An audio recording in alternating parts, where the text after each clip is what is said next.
Hello guys, आज की GK की इस वीडियो में 30 कुछ ऐसे इंपॉर्टेंट क्वेश्चन आंसर लाए हैं जो कि बार बार एग्जाम में पूछे जाते हैं। आप सभी लोग वीडियो को पूरा ध्यान से देखिएगा।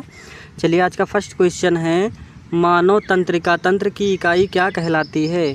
दोस्तों, मानव तंत्रिका तंत्र की इकाई क्या कहलाती है? वे कहलाती है न्यूरॉन, यानी कि ऑप्शन नंबर ए इस प्रश्न का बिल्कुल सही जवाब हो जाएगा, न्यूरॉन। चलिए अगला सवाल, क्वेश्चन नंबर 2 है, मस्तिष्क का सबसे बड़ा भाग कौन सा है। दोस्तों, मस्तिष्क का सबसे बड़ा भाग ये है सेरिब्रम, यानी कि ऑप्शन नंबर बी इस प्रश्न का बिल्कुल राइट आंसर हो जाएगा, सेरिब्रम।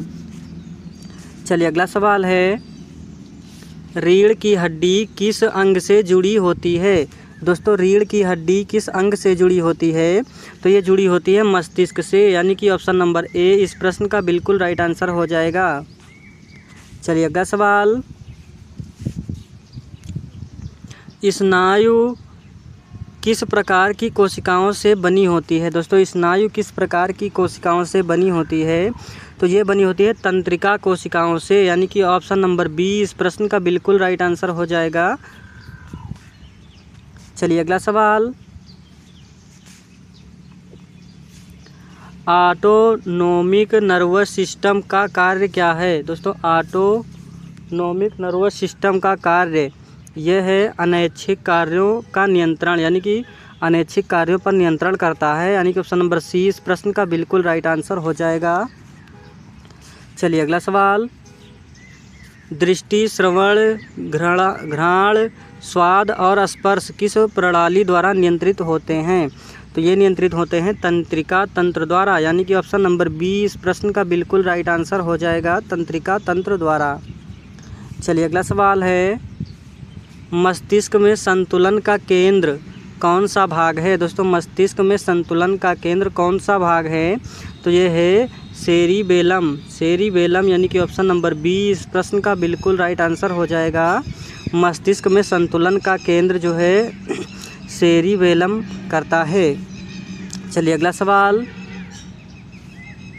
संवेदी तंत्रिकाओं का कार्य क्या है। दोस्तों, संवेदी तंत्रिकाओं का कार्य क्या होता है? तो ये होता है इंद्रियों से जानकारी मस्तिष्क तक पहुंचाना। संवेदी तंत्रिकाओं का कार्य होता है इंद्रियों से जानकारी जो है ये मस्तिष्क तक पहुंचाते हैं, यानी कि ऑप्शन नंबर सी इस प्रश्न का बिल्कुल राइट आंसर हो जाएगा। चलिए अगला सवाल, प्रतिक्रिया समय कितने सेकंड में होता है। दोस्तों, प्रतिक्रिया समय कितने सेकंड में होता है? तो ये होता है 0.1 सेकंड में, यानी कि ऑप्शन नंबर बी इस प्रश्न का बिल्कुल सही जवाब हो जाएगा, 0.1 सेकंड में। चलिए अगला सवाल, मस्तिष्क का सबसे निचला भाग क्या कहलाता है। दोस्तों, मस्तिष्क का सबसे निचला भाग ये कहलाता है मेंड्यूला ऑब्लोंगेटा, मेंड्यूला ऑब्लोंगेटा कहलाता है, यानी कि ऑप्शन नंबर बी इस प्रश्न का बिल्कुल सही जवाब हो जाएगा। चलिए अगला सवाल, खून का कौन सा घटक ऑक्सीजन को ले जाता है। दोस्तों, खून का कौन सा घटक ऑक्सीजन को ले जाता है? तो ये ले जाता है आरबीसी, यानी कि ऑप्शन नंबर सी जो है इस प्रश्न का बिल्कुल राइट आंसर हो जाएगा। आरबीसी खून को ऑक्सीजन को खून में लेके जाता है। चलिए अगला सवाल, मनुष्य का सामान्य रक्त समूह कौन सा होता है। दोस्तों, मनुष्य का सामान्य रक्त समूह कौन सा होता है? तो ये होता है ओ लेवल, यानी कि option number blood group O होता है, यानी कि ऑप्शन नंबर सी इस प्रश्न का बिल्कुल राइट आंसर हो जाएगा।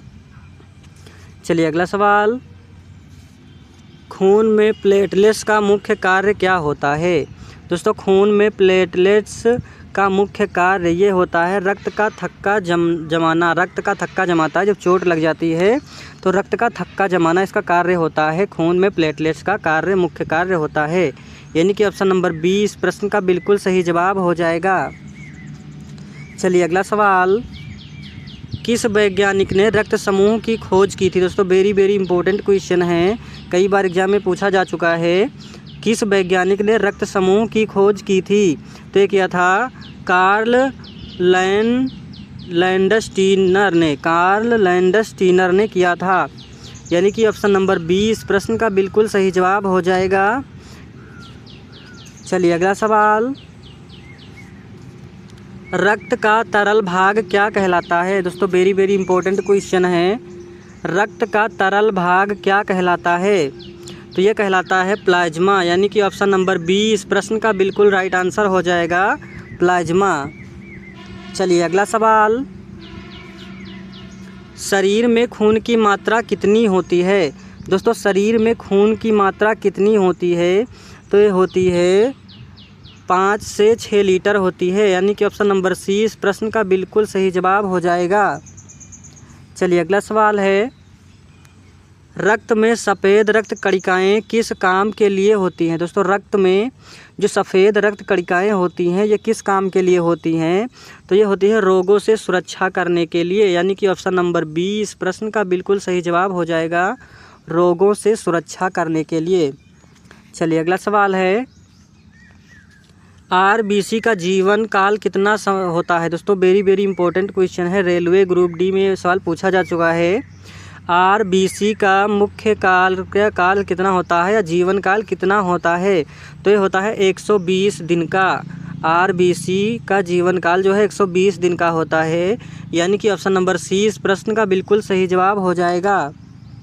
चलिए अगला सवाल, शरीर में हीमोग्लोबिन की कमी से कौन सी बीमारी होती है। दोस्तों शरीर में जब हीमोग्लोबिन की कमी हो जाती है, खून की कमी हो जाती है, तो कौन सी बीमारी होती है, तो ये बीमारी होती है एनीमिया। एनीमिया खून की कमी से होने वाली बीमारी है, यानी कि ऑप्शन नंबर सी इस प्रश्न का बिल्कुल करेक्ट आंसर हो जाएगा। चलिए अगला सवाल है आपका, खून का रंग लाल क्यों होता है। दोस्तों खून का रंग जो है लाल क्यों होता है, हरा क्यों नहीं हो जाता, पीला क्यों नहीं हो जाता, तो ये होता है हीमोग्लोबिन के कारण। हीमोग्लोबिन के कारण खून का रंग लाल होता है, यानी कि ऑप्शन नंबर सी इस प्रश्न का बिल्कुल करेक्ट आंसर हो जाएगा। चलिए अगला सवाल, क्वेश्चन नंबर 21 है, मनुष्य के पास कितनी मुख्य इंद्रियां होती हैं। दोस्तों मनुष्य के पास कितनी मुख्य इंद्रियां कितनी होती हैं, तो ये होती हैं 5, यानी कि ऑप्शन नंबर सी इस प्रश्न का बिल्कुल करेक्ट आंसर हो जाएगा। मनुष्य के पास 5 मुख्य इंद्रियां होती हैं। चलिए अगला सवाल, आँख का रंग किससे निर्धारित होता है। दोस्तों आँख का रंग जो है किससे निर्धारित होता है, तो ये होता है मेलानिन से, यानी कि ऑप्शन नंबर बी मेलानिन से आँख के रंग का निर्धारण होता है, यानी कि ऑप्शन नंबर बी इस प्रश्न का बिल्कुल सही जवाब हो जाएगा। चलिए अगला सवाल,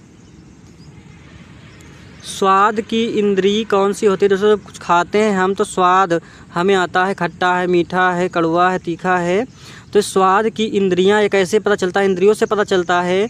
तो इसकी इंद्रियां क्या होती हैं, स्वाद की इंद्रियां क्या होती हैं, तो ये होती है जीभ। हमें जीभ से ही पता चलता है क्या खट्टा है क्या मीठा है, तो right answer option number C हो जाएगा। चलिए अगला सवाल, सबसे बड़ी इंद्रियां कौन सी है। दोस्तों सबसे बड़ी इंद्रियां कौन सी है, तो सबसे बड़ी इंद्री जो है ये है त्वचा, यानी कि ऑप्शन नंबर बी इस प्रश्न का बिल्कुल करेक्ट आंसर हो जाएगा, सबसे बड़ी इंद्री त्वचा है। चलिए अगला सवाल, नाक की मदद से कौन सी क्षमता विकसित होती है। दोस्तों नाक की मदद से कौन सी क्षमता विकसित होती है, वेरी वेरी इंपॉर्टेंट क्वेश्चन है, कई बार एग्जाम में पूछा गया क्वेश्चन है। तो नाक की मदद से जो है गंध क्षमता विकसित होती है, यानी कि ऑप्शन नंबर बी इस प्रश्न का बिल्कुल करेक्ट आंसर हो जाएगा। चलिए अगला सवाल, कान का कौन सा भाग ध्वनि को पकड़ता है। दोस्तों कान का कौन सा भाग ध्वनि को पकड़ता है, तो ये पकड़ता है आउटर एयर। आउटर एयर जो है ये कान का एक भाग है और ये ध्वनि को पकड़ता है, यानी कि ऑप्शन नंबर सी इस प्रश्न का बिल्कुल करेक्ट आंसर हो जाएगा। चलिए अगला सवाल है आपका, आँख की रेटिना में कौन से 2 मुख्य कोशिकाएं होती हैं। दोस्तों आँख की रेटिना में कौन से 2 मुख्य कोशिकाएं होती हैं, तो ये होती हैं रोड्स और कांस, यानी कि ऑप्शन नंबर बी इस प्रश्न का बिल्कुल करेक्ट आंसर हो जाएगा। चलिए अगला सवाल, ध्वनि की तीव्रता किस अंग से पहचानी जाती है? दोस्तों ध्वनि की तीव्रता किस अंग से पहचानी जाती है? तो ये पहचानी जाती है कान से, यानी कि ऑप्शन नंबर बी इस प्रश्न का बिल्कुल करेक्ट आंसर हो जाएगा। दोस्तों सभी क्वेश्चन बिल्कुल इंपॉर्टेंट है, आप सभी लोग वीडियो को ध्यान से देखिएगा। चलिए अगला सवाल, त्वचा किस इंद्री से संबंधित है? दोस्तों त्वचा जो है किस इंद्री से संबंधित है? तो ये संबंधित है स्पर्श से। जब हम किसी चीज़ को स्पर्श करते हैं तो हमें पता चलता है, तो ये त्वचा जो है स्पर्श से जो है संबंधित है, यानी कि ऑप्शन नंबर ए इस प्रश्न का बिल्कुल करेक्ट आंसर हो जाएगा। चलिए अगला सवाल और लास्ट सवाल है, कौन सी इंद्रिय शरीर के तापमान, दर्द और दबाव को महसूस करती है? दोस्तों वेरी वेरी इंपॉर्टेंट क्वेश्चन है, इसका जवाब आप सभी लोग कमेंट बॉक्स में देंगे। कौन सी इंद्रिय शरीर के तापमान, दर्द और दाब को महसूस करती है? तापमान, दर्द और दाब को कौन सी इंद्रिय महसूस करती है, इसको आपको बताना है कमेंट बॉक्स में। चलिए आज का वीडियो यहीं पर समाप्त होता है।